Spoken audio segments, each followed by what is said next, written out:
Welcome back to How To University. Before we get started, like always, hit that subscribe button, turn on that notification bell, and don't forget to like the video to connect more creatives to the channel. So in today's video, we're going to teach you how to add custom text to a design. So let's get started. So we're going to go ahead and start back with the project that we had in our last video. If you haven't checked out that video, how to remove the background, I highly recommend that you check that out. So to add custom text, you're going to head over to the left side of the screen and select text. Now here is going to be a ton of templates that you can choose from that you want to make your video or your still project look incredible.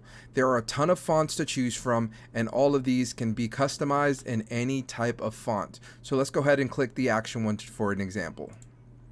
Now that you have your text selected, you want to go ahead and move that text over to the right or left and place it in place. Now you want to double click or highlight the text, and above all the way to the left there is a drop down menu where you can go ahead and look at all of the custom text that you can choose from. So for an example here, let's go ahead and select Calgary. Now obviously it is oversized, so we're going to move that over, and there is your custom text. Make sure to leave a like, and I'll see you in the next one. Thanks.